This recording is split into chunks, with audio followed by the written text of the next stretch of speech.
대학교 명예교수인 최은성입니다.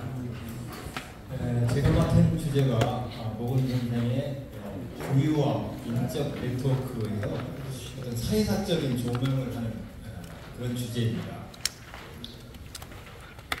저는 그 발표에 앞서가고 이 말로 한번 주제의식을 설명하고 싶습니다. 그대가 누구와 만나고 있는가를 내게 말해보라. 그러면 나는 그대에게 그대가 어떤 사람인가를 알아주겠다. 무슨 말인데요? 이 말을 약간 변형을 하고 몇 년 전인가 교보문고에 가고 그 대형 걸개로다가 표어를 썼는데 거기서도 한번 소개된 바가 있습니다. 이 말은 이게 출전이 어딘지는 확실치 않아요. 아무리 찾아봐도 잘 모르겠는데 흔히 괴테의 영언으로 알려져 있습니다. 말의 뜻은 그런 얘기죠. 어떤 사람을 평가할 때 내면적인 특성만으로 그 사람의 본질을 파악하기는 어렵고 인간관계도 중요하게 고려를 해야 된다. 이런 말이 되겠습니다. 저는 글을 전체적으로 이렇게 구성을 해봤습니다. 먼저 선행 연구들이 어떻게 진행되어 왔고 어떤 목적들이 있는가 하는 것, 그 다음에 부분의 생애 과정을 몇 단계로 나누어서 각 단계마다 어떤 교육과 인적 관계가 있었고 그 단계와 단계 사이에 어떤 변화가 있었는가 하는 걸 추적을 해주고요. 그 다음에 유종으로서 유학의 종장으로서의 위상과 그런 위상을 뒷받침해주는 인적 네트워크의 특징을 한번 살펴보려고 합니다. 그리고 최근에 많이 이제 주목되고 있는 주제인데 모건 시고에 굉장히 많은 아까 박정희 선생님 말씀해 주셨습니다. 일상 시들이 많이 있어요. 그 시들을 통해서 일상 속에서 어떤 공적인 교육, 공적인 관계 말고 일상 속에서 어떤 신도 관계가 어떻게 진행되고 있는가 이런 것도 한번 살펴보고 싶습니다.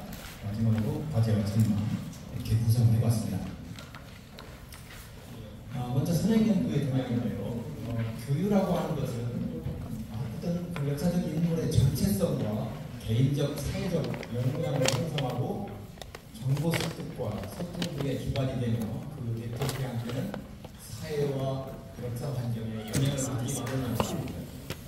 그래서 역사적 인물이 어떤 계기로 인적 네트워크를 형성하고 그 교육 양상이 어땠냐, 어떻게 상호작용을 했는가 이런 것들을 알면은 그의 성장이나 활동 배경, 타인과의 유대나 갈등 양상 이런 것들을 사회적이고 문화적인 맥락에서 이해할 수 있고 역사적인 위상과 연관도 훨씬 분명하게 알 수가 있습니다. 그러므로 우리 역사 연구에서도 교육과 인적 네트워크에 일찍부터 주목을 해왔습니다. 현재까지 연구 경향을 몇 가지로 나눠서 부분에서 한번 살펴보는데요. 우선 사상사와 정치사 분야에서 친인척 관계와 학맥, 그다음에 교육 관계 이런 것들을 분석해서 사상 형성과 정치 활동을 가능하게 했던 그런 어떤 인적 배경을 이해하는 방법입니다. 우선 사상사 연구에서는 모건이 국내에서 성리학을 접하고 원 국자간에 유학을 하면서 그 과정에서 지도받고 도움받은 인물들을 검토해서 어떤 사람들과 관계를 맺었고 그 영향을 어떻게 받고 있는가 하는 이런 얘기들이 있죠.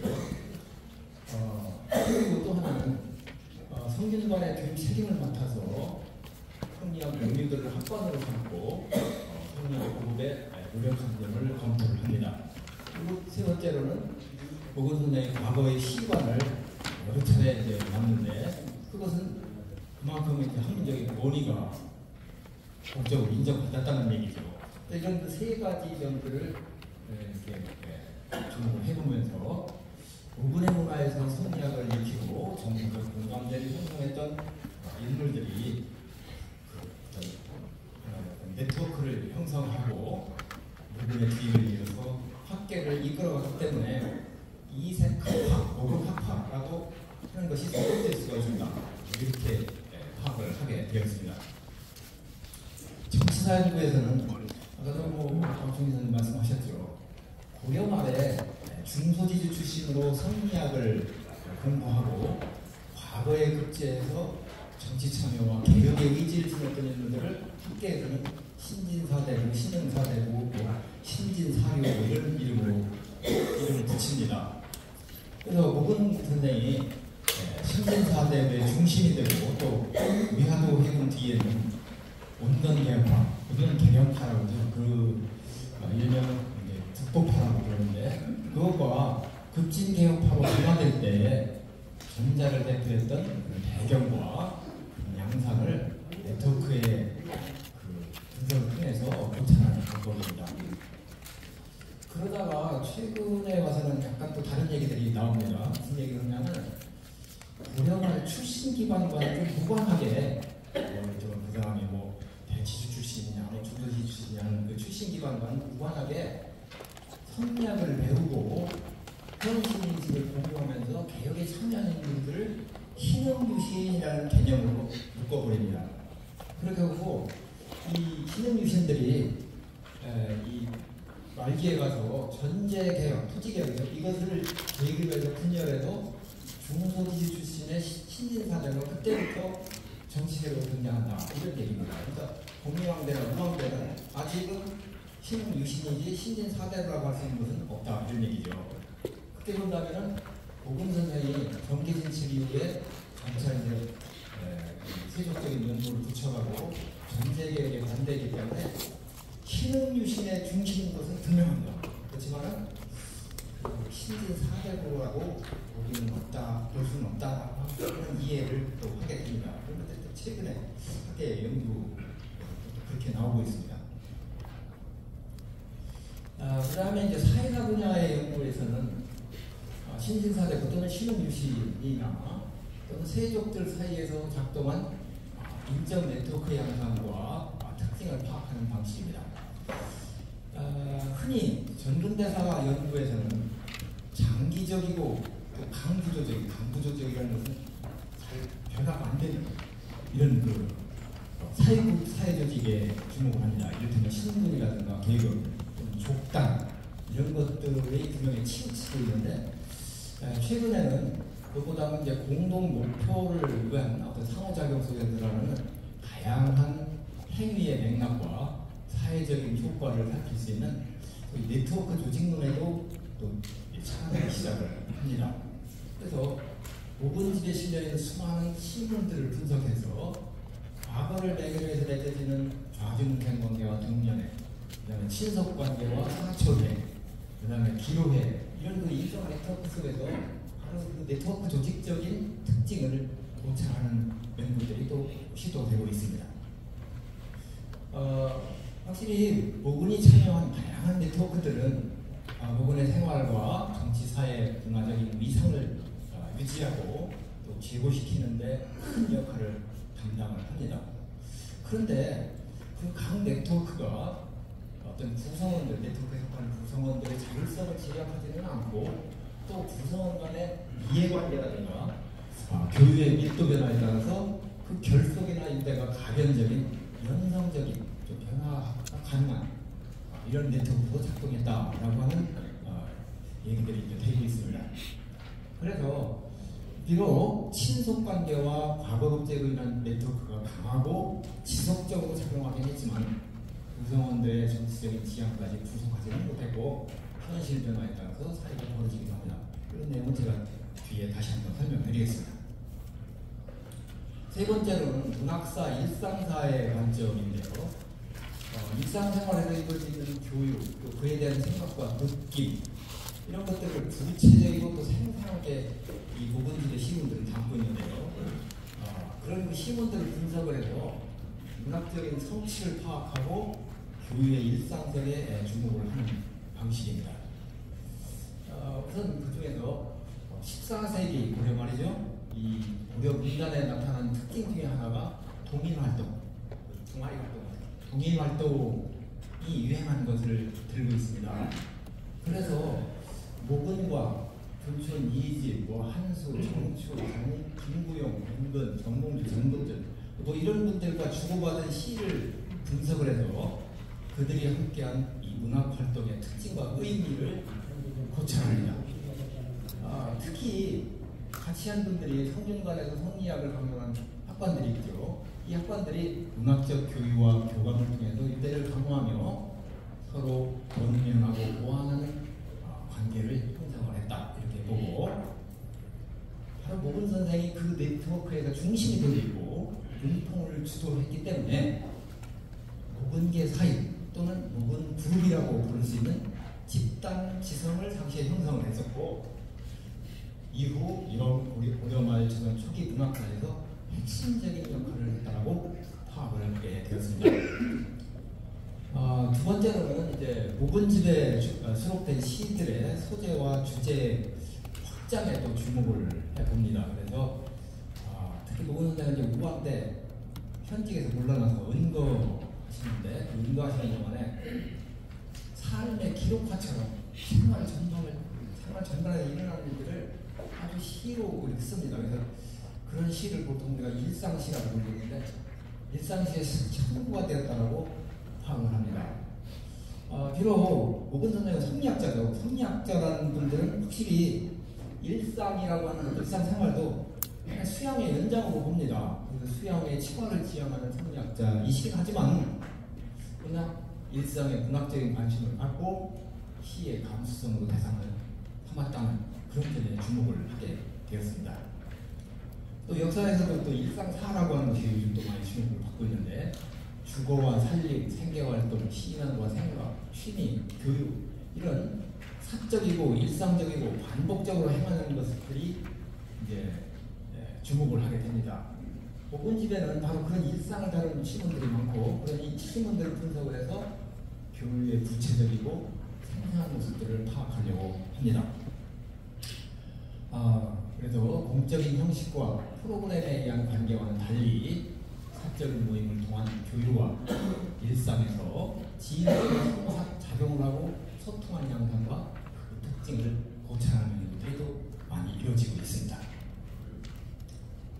다음에 이제 그 생애 과정과 교육인데요. 이 부분을 다루는 이유는 확실히 인적 네트워크라고 하는 것은 세월에 따라서 거기에 속했던 구성원이 상황하기도 하고, 뭐 이해관계가 바뀌기도 하고, 또 결속 계기도 달라지기도 하고, 그렇기 때문에 생애 과정 중에 교육의 양상과 유대감 이런 것들은 일관될 수가 없죠. 많이 변화하게 됩니다. 모근 선생은 생애 과정 동안에 국민왕의 즉위와 피살, 그 다음에 내부와 홍본적인 침입, 원령 교체, 우야도 해군과 우왕 창왕의 폐위, 전제개혁과 조선건국, 이런 아주 굵직한 사건들, 국내의 사건들을 경험을 하십니다. 개인적으로는 고려의 그 과거와 원나라의 제국과의 협치하고, 그 뒤에 이제 벼슬길에 나갑니다. 그 다음에 성균관 교육에 도움을 또 주도하고, 모친이 사망하고 또 그런 질병에 시달리면서 퇴직과 은거기를 거칩니다. 또 우야도 해군 이후에 많은 정치적인 시련을 겪게 되죠. 바로 이런 그 일들을 계기로 해서 모근의 생애 과정을 구분하여 살피는 것이 일반적입니다. 그래서 저는 이 4단계로 구분해서 살펴보았는데, 이것도 저뿐만 아니라 다른 분들도 다 그렇게 봅니다. 출생서부터 해갖고 국민왕 3년 원나라의 제과에 이제 급제하고 교육할 때까지를 보통 성장 수학기라고 하고요. 그 다음에 국민왕 20년에 모친이 사망하셔서 이제 곁들여서 물러나서 거상을 하게 되는데, 그때까지 현직에서 활발하게 활동한 시기를 관직 활동기라고 보고, 후광대를 거쳐서 창왕 폐위 무렵까지 퇴직 은거기에 들어가는데요. 2년 동안에 질병 오래 고생하시면서 복직과 사직을 되풀이하십니다. 그 다음에 이제 마지막 시련인데, 후광대 발에 이제 정계에 복귀하고 문화신종의 지위까지 올라가죠. 참신입니다. 창원대 말부터 이성계 세력의 탄핵을 받아 고초를 겪고, 비록 이제 신앙조 개국위에 이성계가 사면을 해주지만 또 결세를 하죠. 보통 4단계로 설명합니다. 근데 이게 제가 이번 발표에서는 이 부분, 이 단계별 교육 네트워크 부분은 생략을 하겠습니다. 제 발표문에 상세하게 나와 있고 이미 뭐 다른 분들의 연구에도 많이 돼 있고 특히 무엇보다도 이제 시간 관계가 있기 때문에 여기서 상세하게 넘어가겠습니다. 그 발표문으로 배치를 하겠습니다. 굵직하게 살펴봐야 될 문제가 유전으로서의 위상과 인టర్ 네트워크 특징입니다.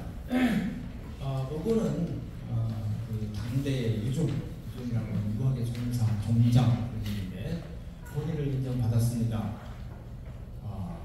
그리고 그 점은 정치적 경랑 쪽에서 거의 반대파도 인정하는 바였죠. 그렇게 모근이 유종으로 인정받고 이색 학파 또는 모근 그룹이라고 부를 수 있는 집단 지성을 이끌 수 있었던 배경이 무엇인가 하는 것입니다. 첫째는 모근이 국내 수학에 그치지 않고 원 국제관에 유학해서 성리학을 공부하고 정치를 인정받는 점을 발견했습니다. 정도전이 우학 때 이승인 선생의 민집 서문을 쓰는데 그 서문에 이렇게 돼 있어요. 이재현 가정 이곡선대 그 다음에 이인복 공로를 이어서 모근 선생이 이제 가문을 이어받고 중원에 유학해서 바른 사후의 연원을 얻어서 성명 도덕의 학설, 성리학이죠. 이것을 공부하고 노가와 교육하였다. 정몽주, 이수인, 하련, 박상춘, 김구용, 박의진, 권근, 윤서중 등과 내가 그 가르침을 받아서 훈계하였다. 이렇게 연기하고 있습니다.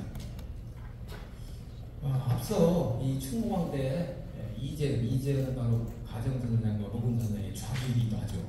이 두 분이, 이재현이 왕에게 성리학을 익히라고 건의를 했고 또 그 고려시대의 과거제의 최종 단계가 예부시인데 예부시의 초장과목에 사서, 문어, 맹자, 중명야 사서를 넣는 개혁이 이루어집니다. 그리고 예부시의 시관을 성리학자들이 이제 맡게 되죠. 모건 선생은 바로 그런 이재현이 부친과 자신의 좌주인 것에 근지를 느낍니다. 모건 선생이 이렇게 씁니다.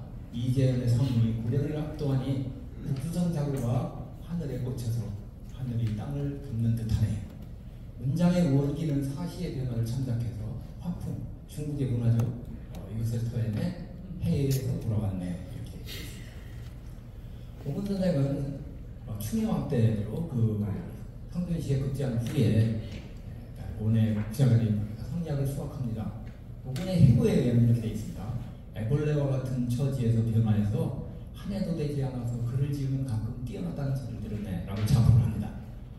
그리고 권문에 쓰인 그 행장에 보면은 제과 시관이었던 두병이와 그 구양현 등이 모근의 그 책문을 칭찬하고 특히 구양현은 의발, 즉 도통을 해외에 전한다라고까지 극찬을 합니다.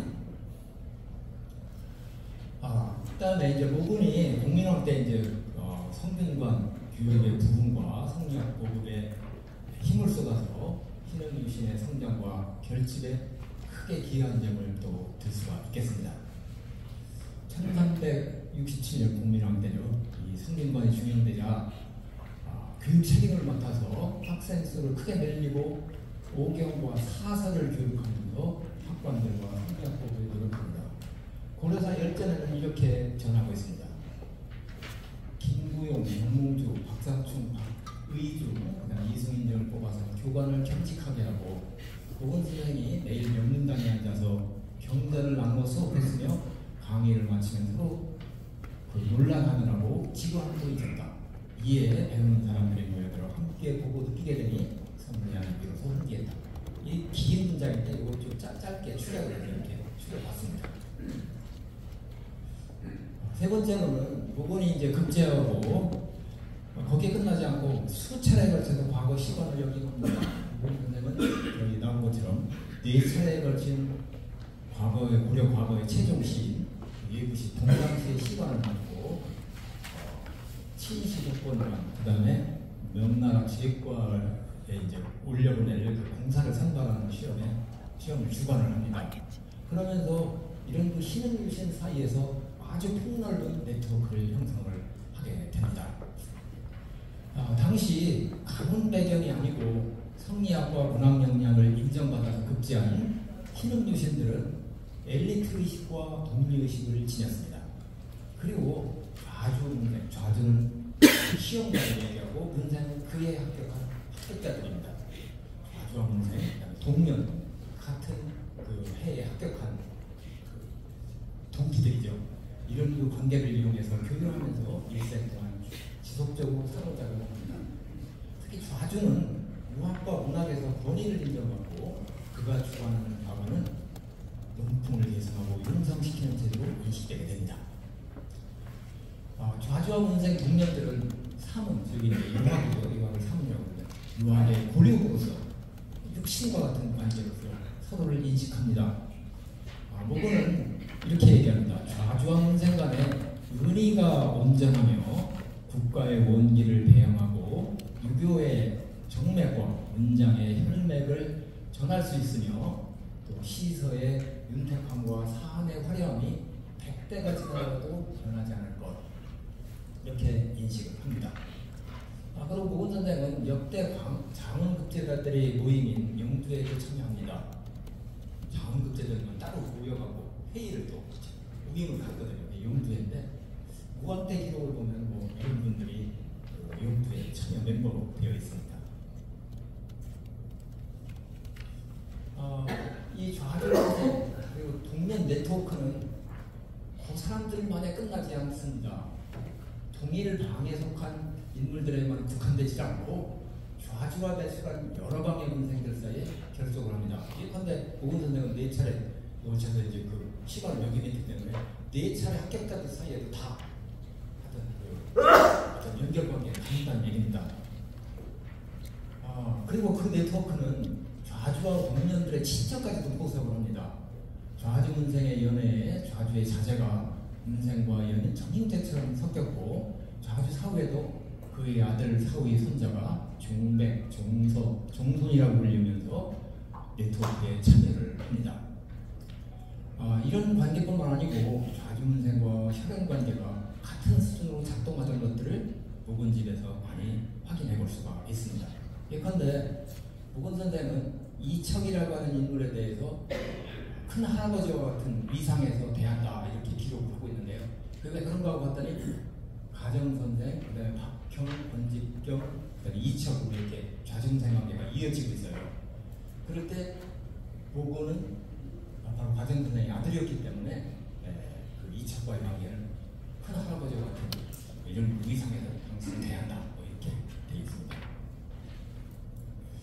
모건은 학연과 급제인맥 외에도 다양한 인원으로 한민과 교류하면서 사상적, 문화적 역량을 인정받을 점을 들 수가 있겠습니다. 많은 사족들이 사상적으로 문학적으로 존경하는 모건과 교류를 희망합니다. 당시 사족들 사이에서 시문을 주고받고 창화하는 문화라는 것은 그들의 정체성을 강화하는 역할을 합니다. 모건 집에는 그 학연과 급제인맥 말고도 이렇게 다양한 인들과 교류하면서 많은 시문들이 수록되어 있습니다.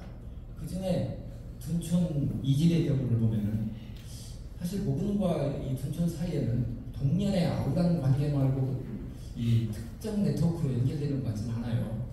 그런데 이 둔촌은 모건 그룹에서 매우 중요한 역할을 한다고 평가하고 있습니다.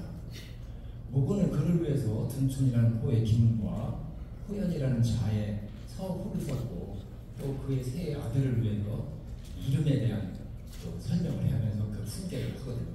밀접한 관계를 갖습니다. 그 다음에 이제 네트워크에서 아까도 말씀드렸지만 좀 연상적인 성격에 주목할 필요 있다 이렇게 생각을 하는데 대개 인간관계를 고정적으로 파악하는 경향이 있습니다.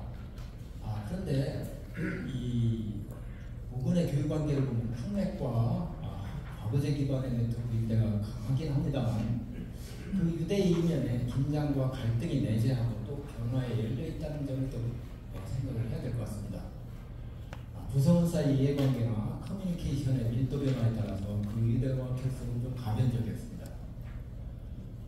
당시 특히 신도기권주의를 했는데 좌주문생 사이의 결속이 사적인 당연하다 그래서 막 견제받습니다. 또 정세변화 속에서 이해관계가 달라져서 유대가 깨지기도 합니다. 예컨대 전쟁의 모델을 계기로 해서 신흥유신들이 정치적으로 분화하고 또 모건의 문생 사이에서도 진리학과 엉덩이라고 않는 이런 입장이 달라지거든요. 그런 가변성은 뭐 적적인 유대도 마찬가지입니다. 적적 관계, 혈연 관계야말로 뭐 변함없는 거 아니냐 이렇게 보겠지만 그렇지도 않아요. 모고는 처저부인 권한공의 내선이 참여한 사촌회에 속해서 영웅방 이성님들과 굉장히 친밀한 관계를 유지하고 있었습니다. 특히 영웅방은 이 상등관을 중용할 때 그 중용 책임을 맡고 그러거든요. 모군과 굉장히 절친인데 모군이 은거할 때도 자주 만나고 영구에 함께 참여했고 경제적으로도 많은 후원을 합니다. 그런데 우왕대 말기가 되면 모군은 영웅방이나 이성님과 거리를 둡니다. 영웅방은 유배에서 이제 그 공명 초기에, 유광 초기에 원나가 사실을 맺는 문제로 맞는 문제에 대해서 이제 탄핵을 받아가고 유배 생활을 하는데 그 이후에 돌아와서 좀 생각이 많이 바뀐 것 같아요. 그래서 이제 당시 권력자였던 임견미와 통혼을 하고 이인일 임견미 세력에 추종을 합니다. 그리고 이성님과 함께 권세를 누리면서 전민 특정과 치료를 했습니다. 이렇게 두 사람이 이제 원신적인 형태를 보이니까 모고는 그 두 사람이 이제 나라를 굴치자라고 비판하면서 거리를 두십니다. 자, 그런 가운데 모고는 세교와 의교를 구분하셨습니다. 모고의 글에 의하면 이릅니다. 형세 때문에 맺어진 교육관계는 서로 안다고 해야 그저 안는 밖에는 없을 것이지만 마음으로 합쳐진 의로운 교육관계라야 서로 아는 것도 지극해진다. 이렇게 좋은 말씀을 하셨죠. 그렇지만 현실에서는 형세와 이해관계의 변화에 따라서 친소관계가 변화되는 것을 경험하면서 매우 마음을 아파하십니다. 1481년 은거 중에 쓴 시를 보면 이런 말이 나와요. 부모의 도가 지금은 처음과 같지 않구나. 친하였다가 멀어지는 것을 나도 친하였네. 의와 이해의 경계를 누가 구분할 수 있을까 하는 탄식을 지금 볼 수가 있습니다. 그 다음에 이제 모군이 시구를 통해서 본 일상속의 교육에 대해서 말씀드리겠습니다. 우왕때죠. 1377년부터 1383년. 모군은 정치선에서 벗어나고 질병으로 오래 고통을 받으시면서 일기 쓰듯이 삶의 모습을 진솔하게 담아 시를 쓰십니다. 그래서 모군 시구에 4,200여 수에 이렇게 수록되어 있다고 하는데 그 비단에 지은 것이 약 85% 정도 된다고 합니다. 그리고 그 시들은 일상이라고 하는 소재와 주제를 광범위하게 형성하여서 일상시에 선보이는 평가가 있죠.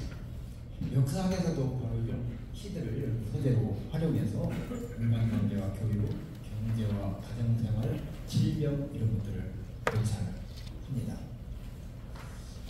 우왕대 초기의 성을 보면 모군 시구에 많이 실어져 있던 시기를 보면 희명유신들이 집권 세력과 갈등을 빚다가 대거 처벌을 받습니다.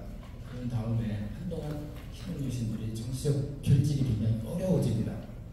그렇지만 정치 현장을 벗어난 그런 그 일상에서는 그들 간의 교육을 지속하면서 유대를 다집니다.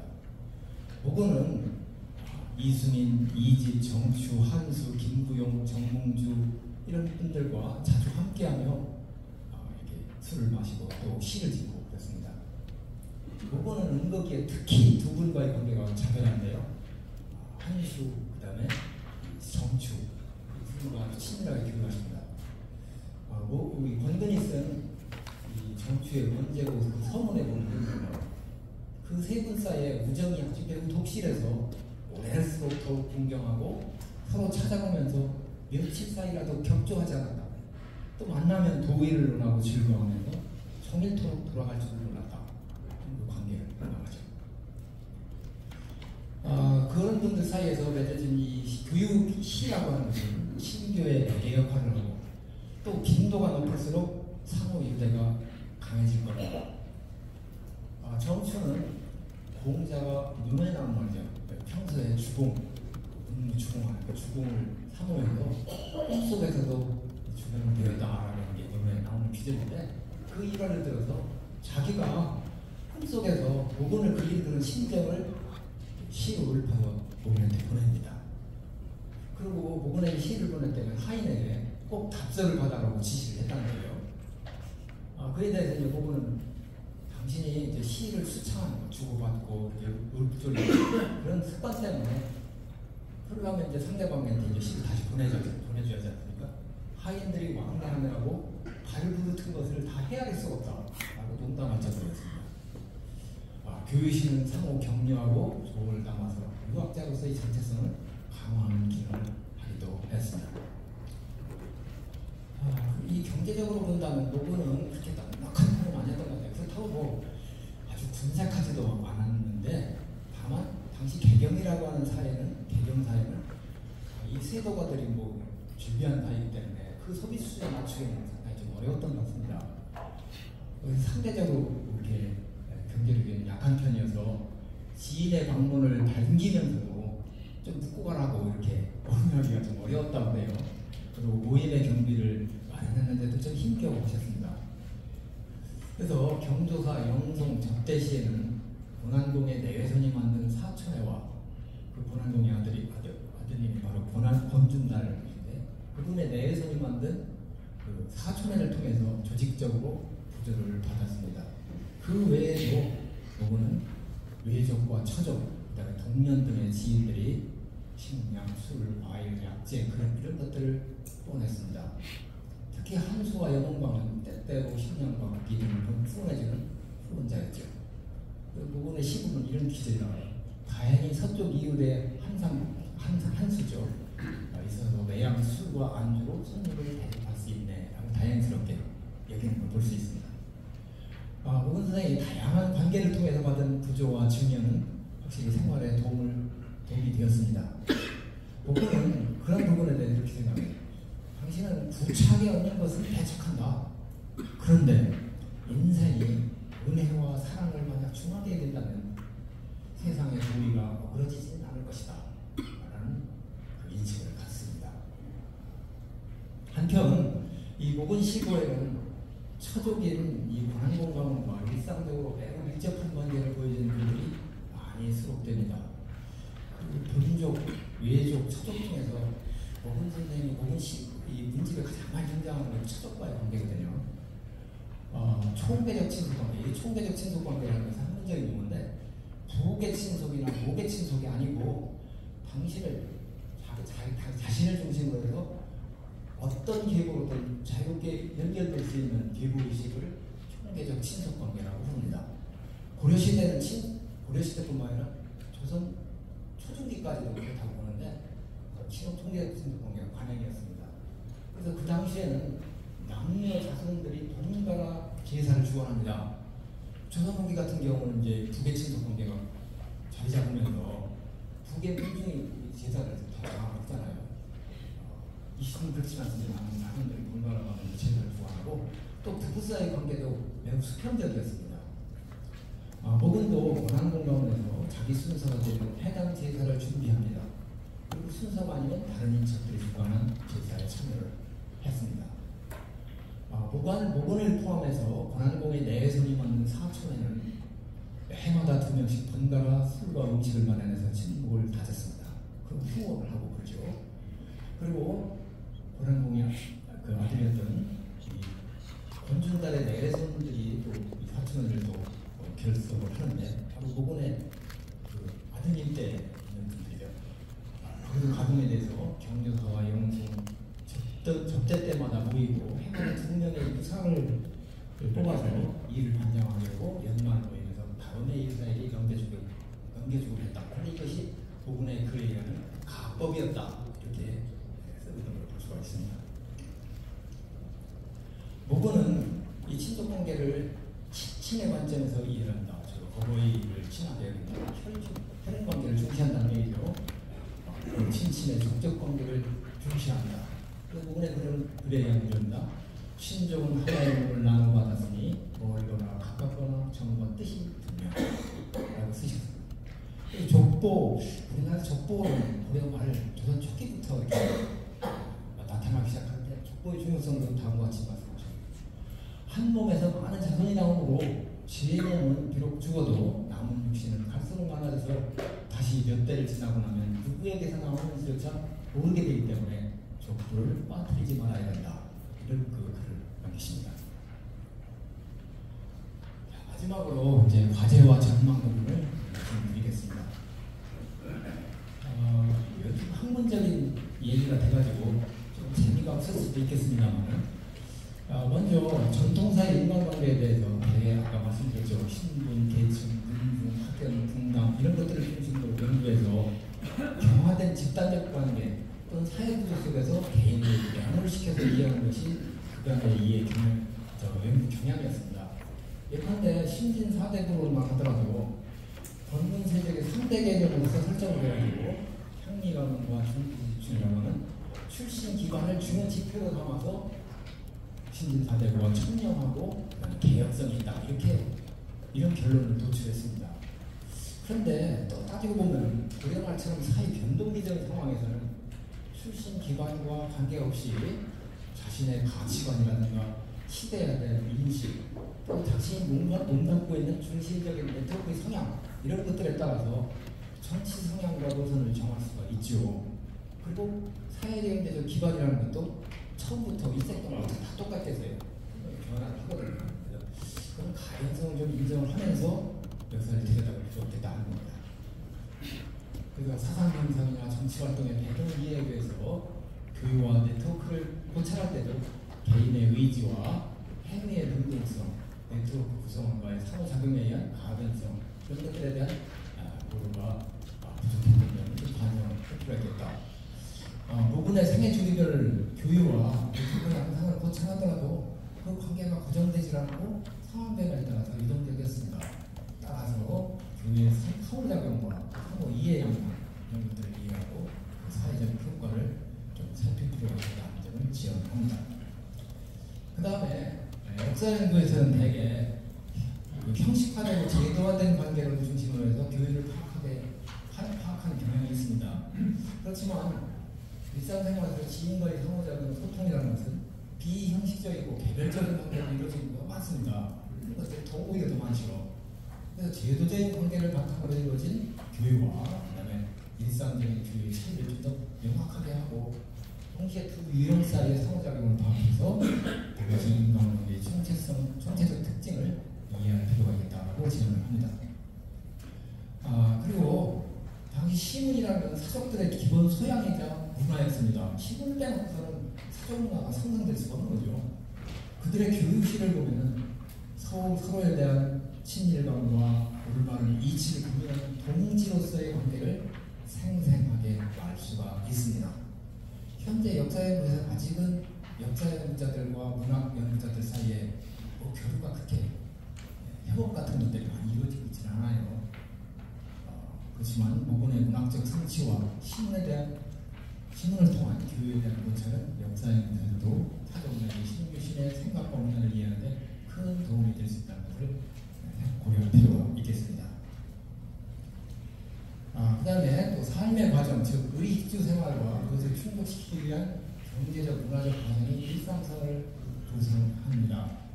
보건지대는 바로 그런 일상생활을 하면서 주고받는 증여와 구조, 선물의 능력, 이런 것들을 알려주는 자료들이 굉장히 많이 수록되어 있습니다.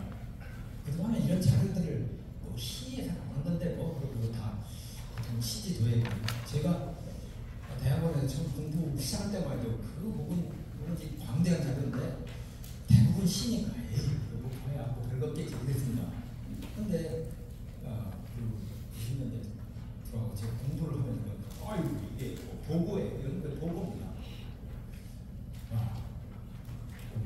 그래서 그런 구조와 성분은 당시 당사자들 간의 친밀감을 더해서 교육과 네트워크를 강화했고, 특히 서울의 경우에는 경제학적으로보다는 시장 경제 발달에는 좀 지장을 초래합니다. 그러나 가계의 구태에 대해서 전통사의 이른바 선물 경제로 기능합니다.